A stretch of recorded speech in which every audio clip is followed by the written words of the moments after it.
All right, good afternoon, everybody. Thank you for joining us for the Foothills Forage and Grazing Association Annual General Meeting. I'm Laura Gibney, the manager of the Foothills Forage and Grazing Association. We've got Ryan Boyd up to start, and he is joining us from Manitoba, where he farms with his family. I understand it's a crop and cattle enterprise, and Ryan was a 2019 Nuffield Scholar looking at regenerative ag. And Foothills Forage was excited and privileged to help support some of his studies, and really excited here today, Ryan, to hear about how it went and some of the messages you can share with us. Okay, perfect. Thanks, Laura. You can hear me all right there? Okay, I will get my screen share up here. The PowerPoint should be on now. Yes, it is. Looks good. Okay, perfect. Yes, so to begin, first of all, thank you for the invitation to speak here today, but more so for being a very gracious sponsor of my Nuffield scholarship.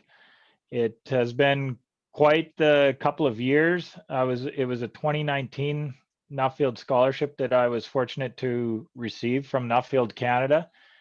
And it was one of those things where I had followed some of the previous Canadian Nuffield scholars and other scholars from abroad. And Daryl, I know, was on the board here. He was certainly one of those folks that I kind of was enamored with this opportunity to go and travel around the world and study a chosen topic of study. So it was just a tremendous opportunity.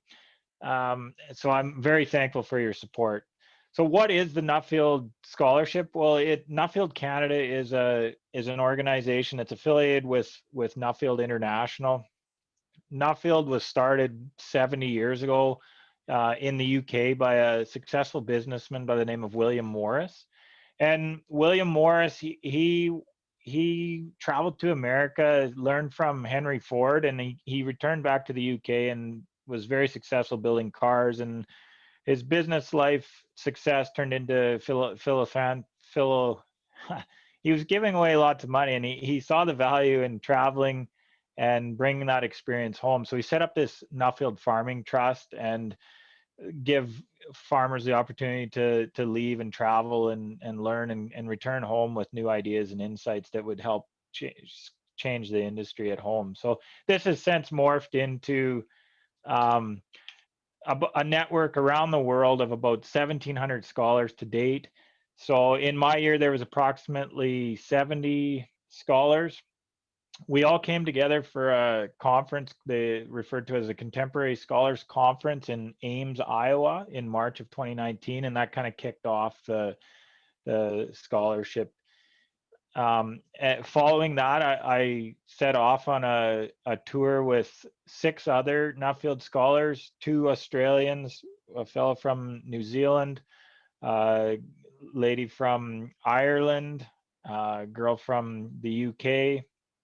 And we took off. We spent time in Washington, D.C., Florida, Mexico, Brazil, the Netherlands, and New Zealand. And we visited all kinds of farms. We met with all kinds of politicians, business people, farm groups, just getting a feel for just generally how agriculture is done around the world, what issues are each area experiencing, and so on and so forth. Just an extremely enlightening and an eye-opening experience. And then my personal studies to look into my personal topic, which was grazing ruminants, resilient long-term solution to agriculture profitability, productivity, and climate change. This took me on the road again in August of 2019. I took off, did a bit of a road trip through kind of the northern states in the Midwest, South Dakota, Nebraska, Iowa, Minnesota. Stopped at various different operations to looking at things like cover cropping, pasture management. Spent an afternoon with Jim Garish down in Nebraska. Hit up General Mills headquarters on the way home in Minnesota. And then again, I took off for about 6 or 8 weeks traveling in February and March, just prior to the kind of the pandemic shutting everything down. And that took me back to Florida, through Georgia to see Will Harris, White Oak Pastures. I stopped in Texas, had a visit with Richard Teague, was in California, had a few stops there. And then off to Australia. I was in New South Wales for a few days, and then over to West Australia, and then back to the UK. Spent some time traveling around in Scotland and also in England. And then my travels were cut a little bit short with the pandemic, but still I covered a lot of ground and gained a lot of insights, I think, and we'll get into that. But of course, none of this would have been possible without the support of all of these generous sponsors. Of course, the Western Grains Research Foundation, they were the main sponsor through Nuffield, my scholarship. But then, of course, the Foothills Forage and Grazing Association stepped up, as did our Manitoba Forage and Grasslands, Manitoba Ag Days, Ducks Unlimited, General Mills, Manitoba Beef Producers. I mean, the list goes on and on. And I was really taken aback by just how supportive everybody was. And I think that's a testament to the previous scholars that have been out and about and what they have been able to glean and return home with new information and just leaders in the ag field. So I hope that I can keep that leadership rolling. And certainly, again, thank you to all the sponsors. Now, you might wonder what in the world would possess anybody to want to leave their farm and their family to go on this road trip. Like, I was on the road, I think for, it would have been close to 4 months total, intermittently, over the last couple of years. So my family was very big. They were all very big cheerleaders. It took about 2 or 3 years to get Sarah warmed up to the idea, but I finally sold her on it. Well, like, hey, what the heck? If I throw my name in the hat, there's a good chance I won't get accepted. So she agreed to that, and lo and behold, I was accepted as a scholar. So everybody stepped up, and we worked together. And I think certainly our farm and family are going to be stronger because of it. So back to this topic of study. Like, why is my head in the clouds so far just totally engulfed with grazing, and particularly grazing ruminants? So our farm, I returned back to the farm. I graduated in 2005 from the University of Manitoba, and the seeds were kind of planted at university with the likes of Martin Entz and his cropping system class, and thinking a little bit along the lines of organic agriculture, but more natural systems type agriculture. So it didn't take me long to figure out that a grazing, management intensive grazing was going to be the future of our farm. And then kind of got in the holistic management circles, followed up by the soil health movement. Like, I was fortunate to be down at Gabe Brown's place in about 07, I think was the first year that I was down there, and totally became fascinated and fixated on like soil health and what we can do to improve organic matter and all of that. But we're kind of like, it's a good farming area in our area. Like, most of the cattle have long left. Straight grain is the kind of the path of least resistance. So as stubborn as I am, I've been home here trying to figure out how to make this grazing system work. And it's been challenging. And where I think, following the regenerative movement, everybody kind of dips their toe in on the soil health, sees what can be done for the soil, and then comes around to this idea that animals need to be integrated to the system. But my challenge and the issue that I see is how to make that pay. How do you, we can obviously do good for the environment, for the biodiversity, for the soil, but we have to figure out a way to make that system pay. So that was really what led me or motivated me to pursue this topic of study. So that away I went, and of course the obvious was what hit me first. Like, traditional livestock integration, there is so much opportunity in Western Canada and any farming region to add value to to upcycle byproducts. So like in Australia, they're chaff grazing or stubble grazing.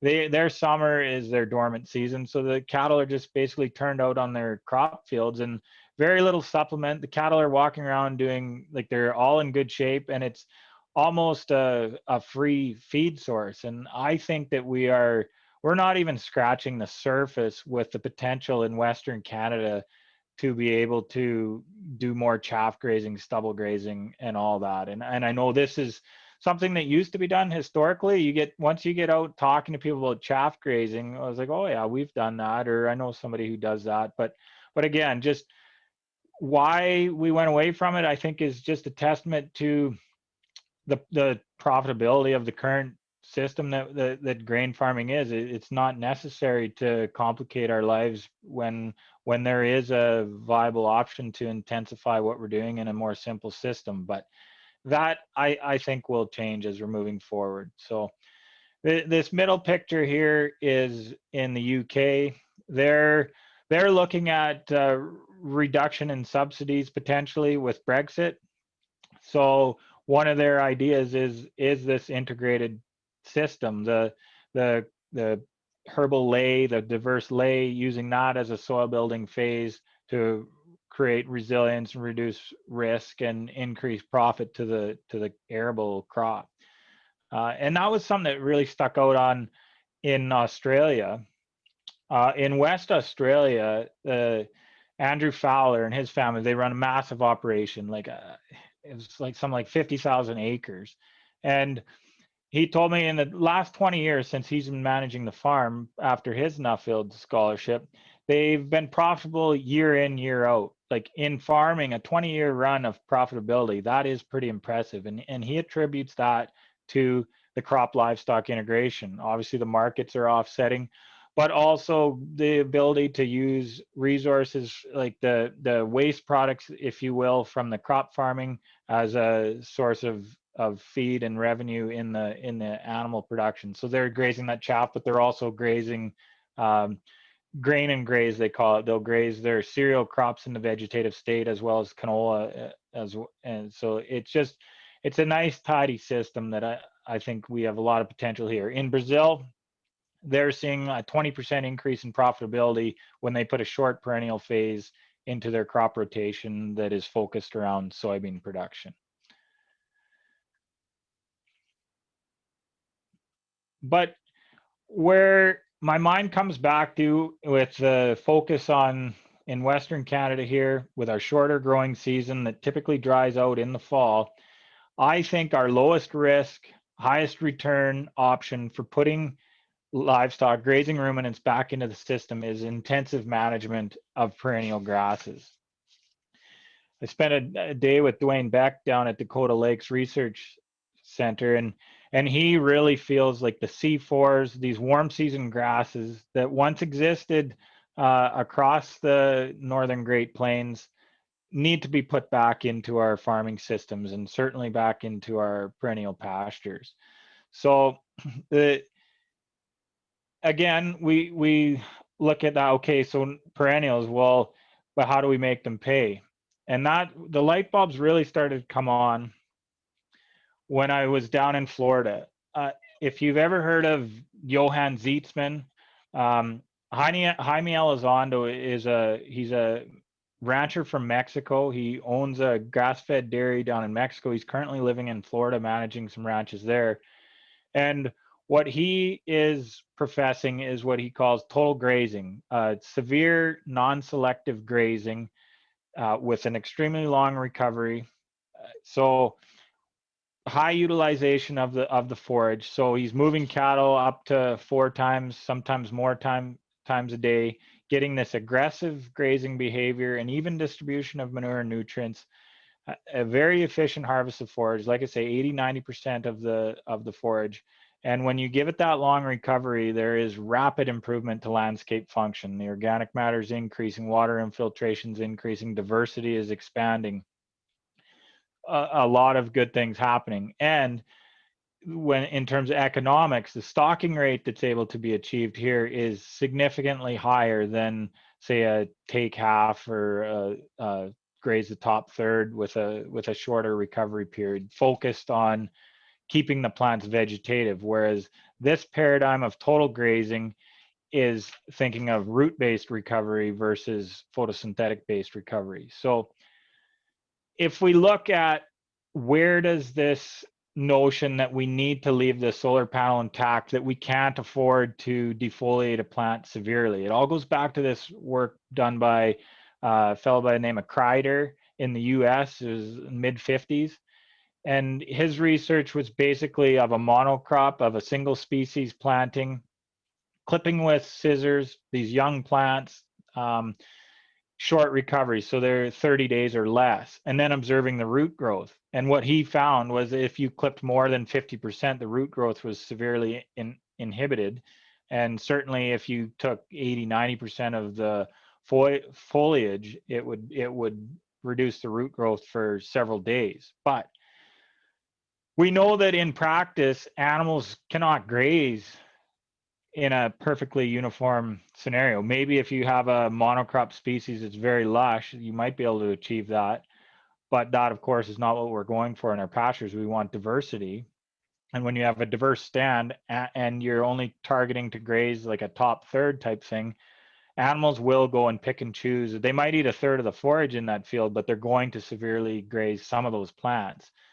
We're also ignoring the impact, the stimulatory impact of the saliva, of the hoof impact on nutrient cycling, the stimulatory effect that all this manure in the urine has, and also just like a fully functioning soil ecosystem with all the microbes and all that diversity, and just how rapidly that can mobilize nutrients and feed the plants to recover and grow effectively. So came home after thinking about this and looking at all the different systems around the world. There's examples of people practicing this ultra high stock density grazing the world over, like in Mexico, in South America, Australia. I stayed with a fella in Scotland who was doing similar things to what we're talking about here. And we came home and we had to try it. And this was after we had tried something similar on this farm about 5 years ago, and it didn't work for us because the animal performance was lacking so much. Once you start going and forcing the cattle to non-selectively graze, your body condition can really suffer. The weight gain can be impaired on the yearlings. But after visiting Jaime, I realized, like, okay, how the system really needs to be dialed in. So moving multiple times per day, we go out in the morning, set up 4 moves, temporary electric fence. We have the farm is fenced in laneways about 330 feet wide, and then the wood posts are spaced such that each fence post width is about half an acre, so it's easy to dial in just how much we're giving them each day. And then program an automatic fence lifter, so that the first move we do manually, and the successive 3 moves are done automatically by this Argentinian-made Penzagro lifter. And the idea is that you want to keep the cattle just hungry enough, just interested in being out there in the pasture, knowing that the wire is going to lift in a couple of hours, so that they spend their day on the pasture. They don't go and lounge in the corner or at the water trough, putting excess nutrients there. They stay out in the pasture all day long. And then the last move of the day, you want those cattle just chock full. Their gut fill has to be to the maximum when they lay down to sleep at the end of the day. So what we saw was a massively increase in stocking rate. The harvest efficiency was we were able to achieve that very good. So one of my meetings I had with I'm drawing a blank on the name here now, but when you're gauging how much production you should be getting out of your grazing system, I would suggest you look at what you can produce for hay in a similar soil and moisture conditions. And if you're not getting that animal unit per day production, you need to ask yourself, why aren't we getting that on the pastures? So it was Jason Roundtree that brought that to my attention. And so once we started grazing like this, we came right up to close to the harvest efficiency of haying. And we learned a lot, though, that the long recovery is absolutely critical to get enough litter base, because if you go and graze like this on an immature plant, you're gonna eat everything, and there won't be enough litter on the soil surface, and we definitely do not want that to happen. So got the harvest efficiency up. Our stocking rates went from 60 animal unit days on average in 2019 to 100 plus animal unit days worth of grazing in 2020. And I think the upside is probably, 200 isn't out of the question. So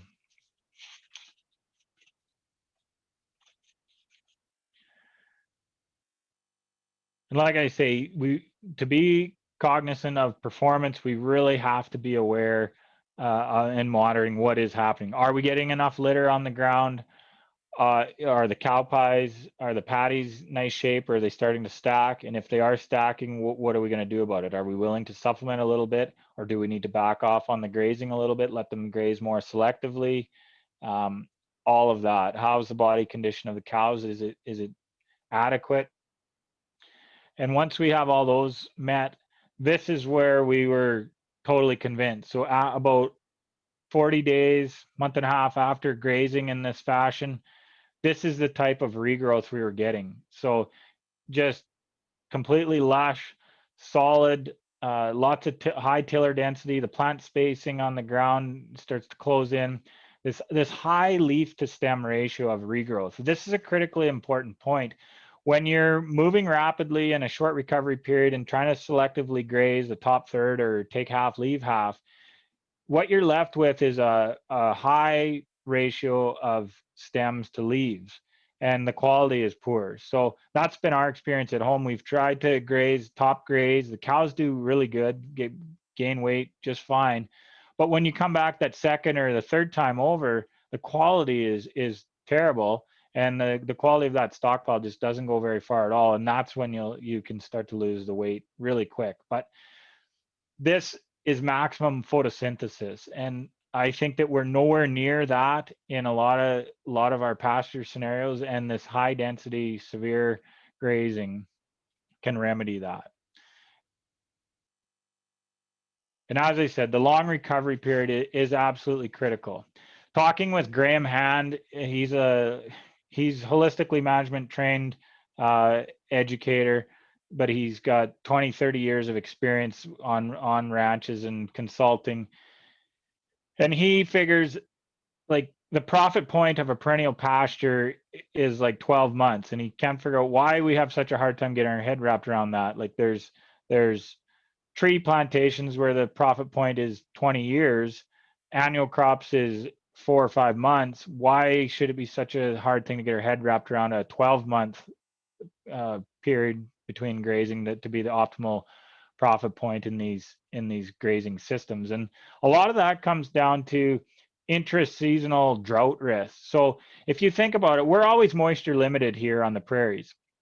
If we allow ourselves a long enough recovery, there's a pretty good chance we're going to have a storm, a significant rainfall event within those 12 months. And we need to be in a position to absorb all of that water, and that'll keep enough of a wave of forage built out in front of us that we can easily manage the stocking rate to avoid painting ourselves into a corner and having to destock or buy expensive feed further out. So and as well, there's some research papers floating around too that we never hear about that do agree with this long recovery period. Like a short duration graze with less severity, it's well documented in the literature that will decline the diversity. There'll be a decline in desirable species in the pasture when we graze that way. But with the long recovery period and that lots of hoof impact, we're going to stimulate new seedlings and increase the desirable species in that pasture stand. So the first thought is that if you leave it so long, the plants are just going to grow and get rank and be overripe, and the quality is just going to be atrocious. But once we get a little bit further down this road, the quality doesn't decline nearly as much. We'll have several S curves of different species as they grow, thinking in terms of like the warm season grasses. We'll have that cool season spike in the spring, followed by a warm season, and then all kinds of other plants in between and on the other end of that too. So it you don't have to take my word for this. Graham, he suggests a safe to fail trial. And what that is, basically prove it to yourself on your own landscape that you can regenerate it, and then figure out how to manage it, how to deal with the performance issues that will arise. Like our genetics here that we have in our herds are not adapted to perform under these types of scenarios, but they can be with the right selection. So if you're not prepared to really commit to breeding the right animals, you need to think about strategic supplementation. So look up Graham Hand. He's got some good webinars on YouTube and the safe to fail trials. I think that it's something it could be a game changer for the pasture productivity and for the economics of our grazing systems. So as I said, the economic deal, if you can increase the stocking rates on the pasture, that just is simple math. We're going to be better off profit wise. Layer that on a system that's using lowering winter feed costs with chaff and straw. Another thing that's really intriguing to me, we run grasser cattle yearlings here. We're so focused on being all natural, we're just grazing, but the opportunity to provide some minimal supplement to calves while grazing under these high stocking rates could equal some pretty tidy returns if we can get the performance up. Like I'm talking, we could be 400 or 500, 600 pounds of beef per acre quite easily. That could compete with some of the returns we're seeing from annual cash crops. And of course, the grazing system, as I said, it's a good way to mitigate risk. It's a lower risk option. There's no surprise why we're seeing a slowly building influx of new farmers, young farmers in a pasture-based system, direct marketing, and scaling up slowly with their herds. And to really make things fire on all cylinder, we really have to consider water and manage for absolute 100% water infiltration. We need to infiltrate the storms that come and we get 6, 8, 10 inches of rain in one dump. Everybody says, well, there's nothing we can do about that. Well, yes, there is. And though we should not have runoff ever in a perennial system. The only time that potentially we can have runoff here is if it is on frozen soil. And in that case, maybe it makes sense to start capturing some of that snowfall in a pond for later use. But priority one is water infiltration. And the other thing that needs to be addressed, how do we talk about carbon on the farm? We're only going to hear more about global warming, climate change policy, and carbon. But we need to, as a farmer, shift our thinking into something that's tangible and that we can manage, and that's water infiltration particularly. If the water's going into the soil, that means that the carbon is going into the soil, causing better soil aggregation. And if the carbon's going into the soil, that means the soil microbiology is thriving, because we know that it's the microbes that are lending itself to increasing organic matter in the soil. It's the dead bugs essentially that are causing that are what leads to long-term stable organic matter. So we really need to shift our mindset away. Like, what's carbon dioxide to us? I don't know, but water, every farmer can relate to water. And really what we're talking about is a circular system, a circular economy, if you will. That is all the buzz in Europe, Australia, New Zealand. They're talking about, as are we, and as we should, a circular system. Darren Qualman's recent book, Civilization Critical, he talks about the how fossil fuels have really enabled us a linear type system. On one end of the pipe, we're putting inputs in, on the other end, we're getting our output, our production. But along the way, there's all kinds of externalities, and nothing is returned in a loop type system to replenish the inputs in a circular fashion. So we need to move more towards a less wasteful, less linear system. And grazing ruminants, any grazing system is by definition much more circular than any alternative. And there's no, that is how these deep, rich prairie soils developed. It's with grazing systems. Pretty much everything that the cow grazes is returned to the soil. So it's a challenge in our agriculture economy that we export as much as we do, but that's no reason not to be thinking about it. And it's going to become more of an issue as the climate change policy is developed and implemented here in our country, but also beyond our borders. We're going to have to be thinking about this more and more, and how are we going to reduce our fossil fuel use in our production systems. And the grazing animals offer, I think, the simplest solution. The other thing about these systems, you know, it comes down to marketing. And again, as a beef producer, it really bothers me. Like, ruminants are just getting hammered in the mainstream media about, methane emissions, about the health impacts of eating red meat and saturated fat. And yeah, methane is increasing in the atmosphere, but we've had thousands upon thousands of grazing ruminants grazing the Great Plains of the world for thousands of years. This recent uptick in methane in the last 200 years is not coming from the cattle. It's coming from other sources, and we can't let ourselves be blamed for that. And I think the message is slowly getting out there, but we can't talk about this enough, just how good the ruminants are from an environmental perspective. The other thing, like with the consumer perception is slowly changing.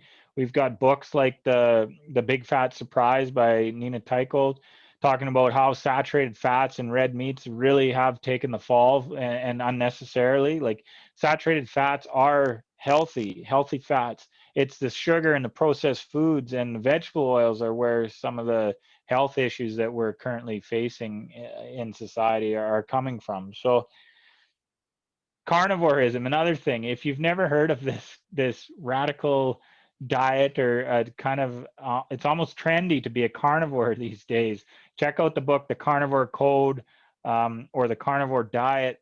There's people that are eating nothing but meat, mostly red meat, and thriving on it. So I think as beef producers, we should be aware of these current trends, and yeah, whether we need to capitalize on them, but certainly don't be bashful about the products we're producing.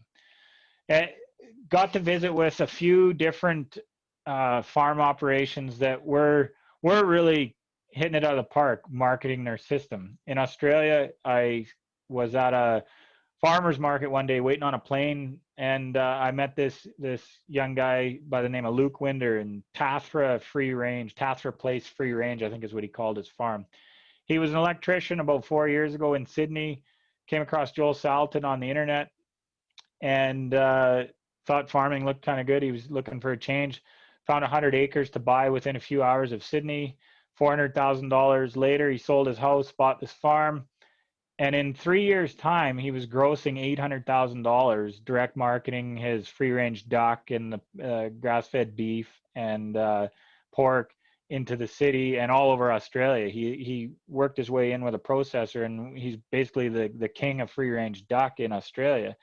So, and stories like that, we're starting to see more and more as we travel around. Now, obviously, that isn't a blueprint for massive change or a viable option for several thousand-acre farms in Western Canada, but I think this is how it happens. Like, these alternative type systems, new value chains slowly become developed, and eventually we'll have a system that will render the current paradigm irrelevant and just take over. And Dalesford Organic Farm was another one in the UK. Richard Smith, he was the farm manager there. They had scaled this up sizably. I forget the exact numbers, but we're talking about like 20 million pounds of sales. And they control everything right from conception to the plate. So they're mostly their business is dairy, and they've got the breed dialed in so that the dairy cattle are also dual purpose. They make nice grass-fed beef. They've got the grass-fed lamb, and their biggest challenge at the moment is figuring out how to increase supply fast enough. Like their demand is increasing 20% year over year. Once they get the chefs, the managers of the supermarkets, the people, their main buyers, show them the system, this completely different alternative ecologically based system, their customers just can't not have the product. Price becomes not an issue, and they're willing to pay large premiums for these products, and they've built this extremely profitable business out of that deal. So I think for people that are looking for a change, there is potential. Like that Dalesford Organic Farm just goes to show, when you take good farm management, good production principles, and bring it all together and combine that with top level marketing, like all bets are off. The sky's the limit.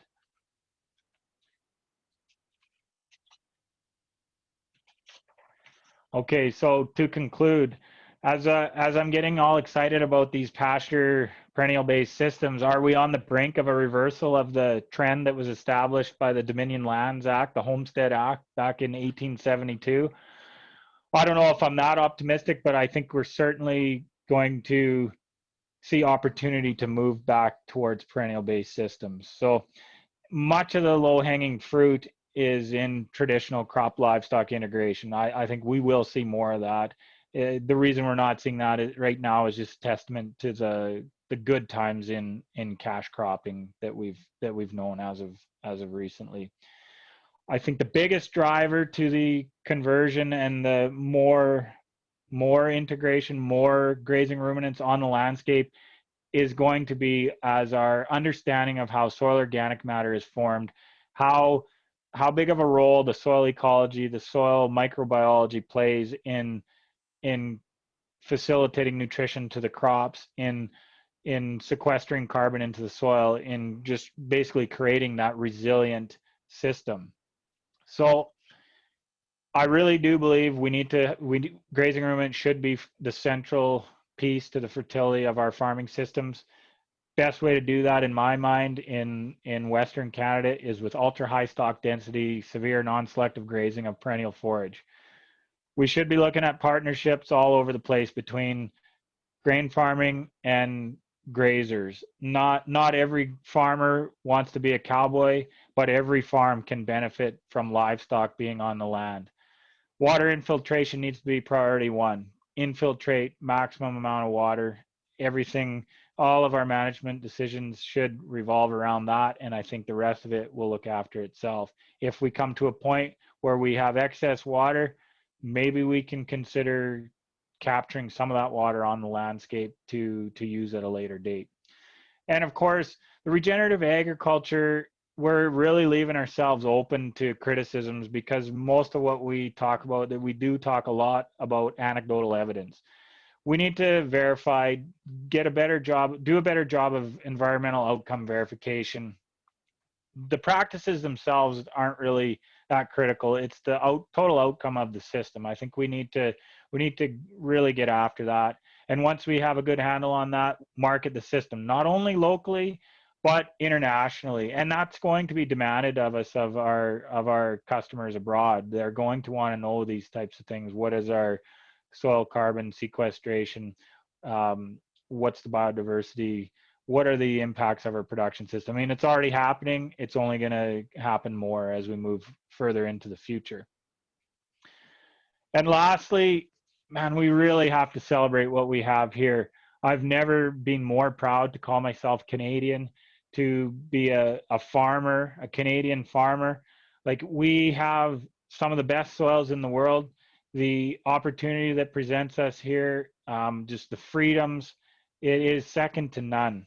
And we should all be very thankful of that. It's easy to get caught up and complain about our political circumstances, but as bad as things might seem at home, they're really amazing compared to almost everywhere else that I visited in my travels. So I'm excited. I think everybody else should be. We're this is fun times, exciting times in agriculture, and limited only by our imagination of what might be possible.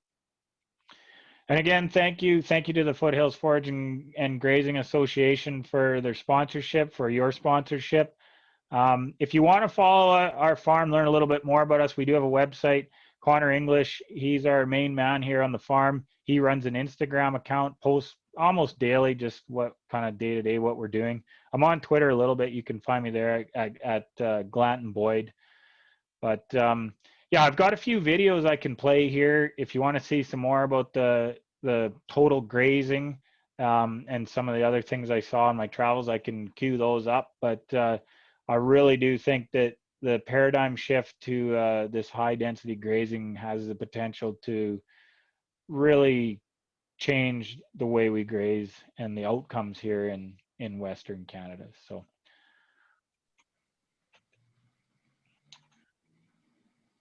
Awesome. Thanks, Ryan. I think it would be great if you can share some of those videos. And we do have one question in the question box.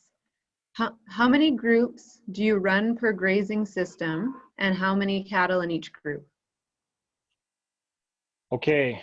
How many groups how many cattle do we run in a group, and how many groups? So, I mean, that's basically comes down to what you have for infrastructure.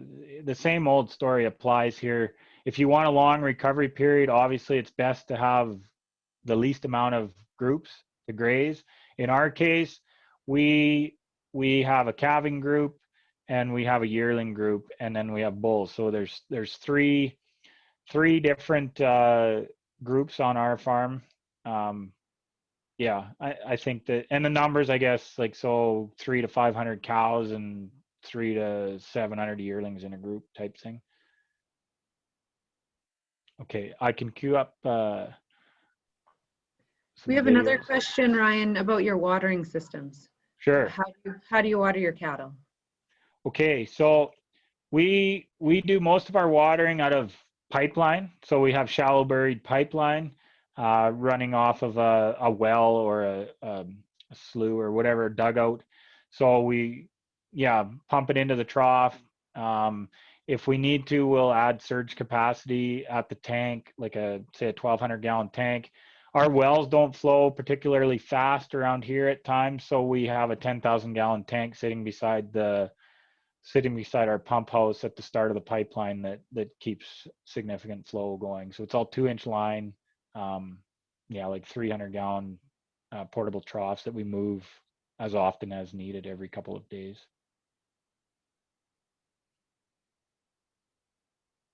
Okay, I'll try and queue up this video.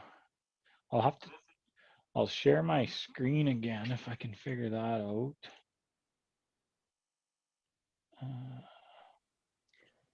Ryan, we do have another question. Do you want to wait till after the video, or should I read it now? Yeah, go ahead. Shoot with the question. Yep.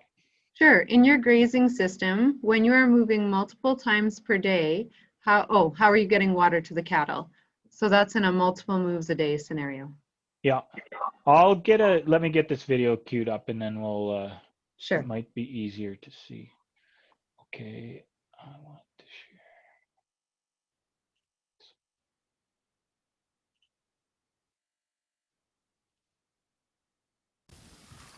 Okay, can you see this video now? What are you seeing out here, Piper? Cows. Yeah. What do you think of this? Can you hear me there? So, and you can see that video, can you, Laura?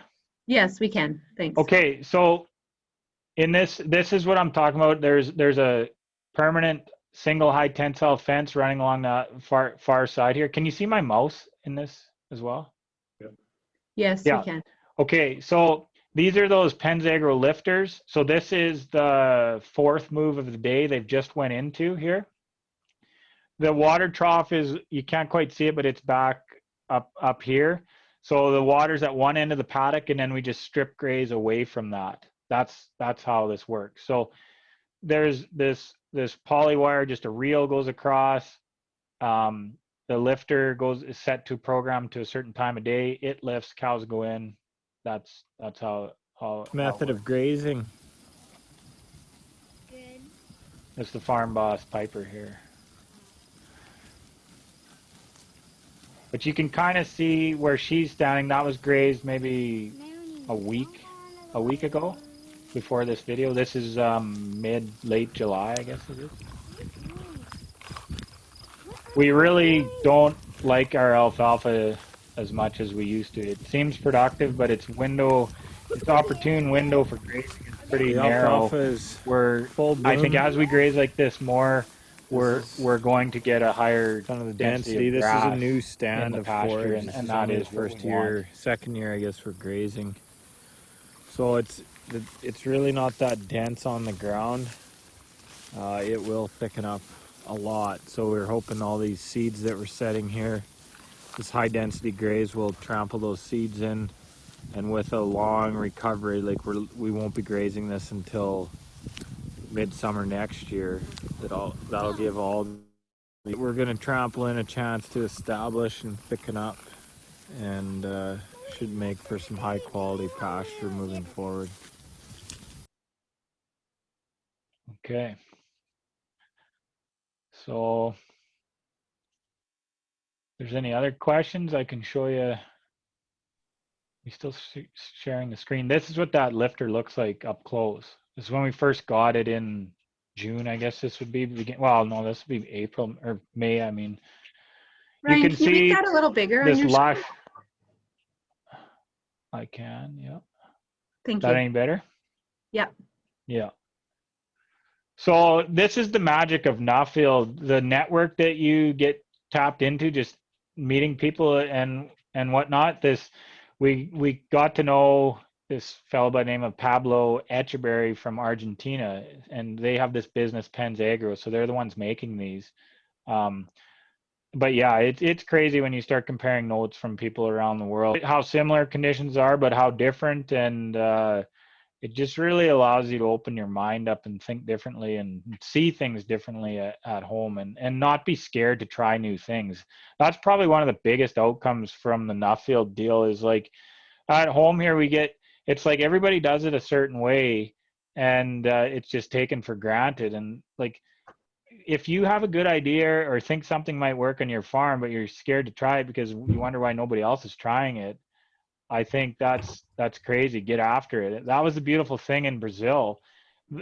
They're like, mostly they're still on first and second generation of farms there. In reality, it's only been in the last 40-50 years they've really expanded their farms, but their willingness to embrace change and try different things is just phenomenal. Like, if they read about something or read some research somewhere or hear about a different technique, they'll just go and try it. Like, they'll try it and put a true test on their farm, like an actual trial with measured results. And then if it looks like it works, like, bam, the next year they scale it up and they're just doing it. And I think that spirit of I don't know if entrepreneurial spirit is the right word or not, but I think there's a lot more room for that on our farms here in Canada as well.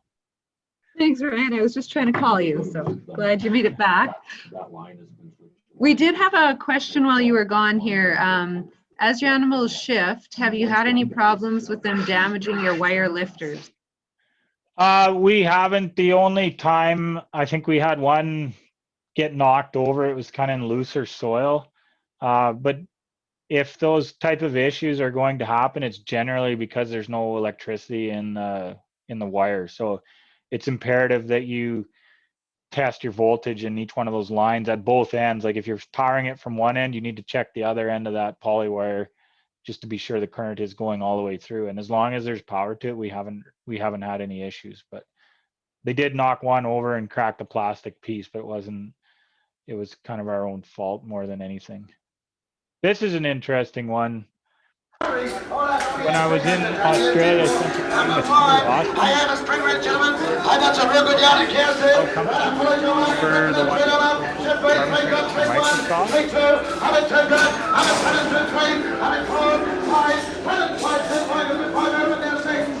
but they were just coming out of a drought in New South Wales there. And so Stuart's out at the auction mart buying grass cattle to repopulate the ranch because they had destocked everything because it was so dry. But because of their good grazing management, it was blatantly obvious like they were doing something right, because they had grass just rocketing, growing like mad, whereas the neighbors that didn't destock managed poorly. Like there was basically just red rocks everywhere. So he's at the auction mart buying, and this is something that, you know, the stress that is involved with the way we sell cattle in the auction marts here in Western Canada, I don't know, it's time for a rethink on how that works. Like, so in this case, the auctioneer just walks on this platform up top. So there they are, the auctioneer, he's selling this pen of cattle below. So the cattle, they're weighed in when they get to the auction mart, put in a pen, and that's it. They're not chased around anymore. The buyers just migrate along too. Obviously they can do this with open air and a little bit more tolerable weather, but I think there's lots of opportunity for update to our current way we sell cattle. But yeah, what else do I got here? White Oaks pasture down in Georgia. This was their pastured broiler operation.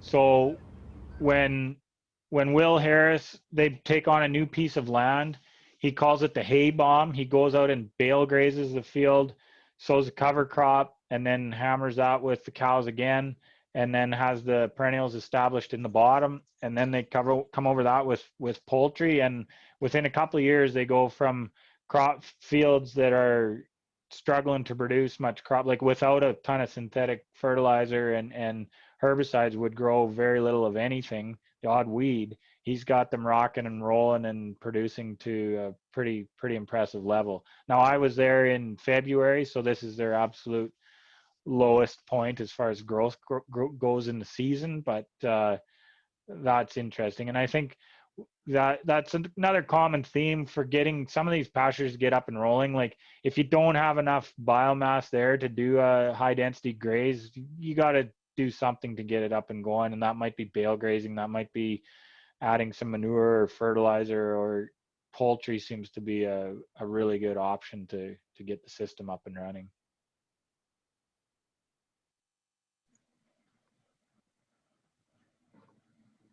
Awesome. Well, thanks, Ryan, very much for your presentation and your insights. If anyone has any last questions, please type them into the question and answer or the chat box. And so, Ryan, your Nuffield scholarship is all wrapped up now, report's done, and everything's wrapped up, or still working on it? Well, I'm still working on the report. I'm just putting the finishing touches on the report so I can hit send to the reports committee. And yeah, so the way it's typically a 2-year scholarship. With the pandemic shutting things down when it did, we were allowed a little bit of grace period, an extension. So yeah, it's pretty much wrapped up. I'm just dotting the I's and crossing the T's, and so look for that report. Hopefully sometime it'll be cleared for publish here in the next couple of months. Great. Well, thank you. And yeah, I'm glad you got most of your travel in when you could. So no doubt, yes. And I don't see any more questions. So with that, we'll thank you for your presentation and sharing with us today. And you're certainly welcome to stay on and watch the board meeting or the AGM if you'd like to, but if you've got other things to do, that's great too. Okay, well, I'll sign off, and I really appreciate the opportunity to talk with you folks. And by all means, if anybody has any more questions about my crazy ideas and what I saw on my travels, feel free to reach out, phone or email or whatever works. It's all good. Thank you. Great, thanks again, and hopefully we'll see you in person next time. Yeah, you bet.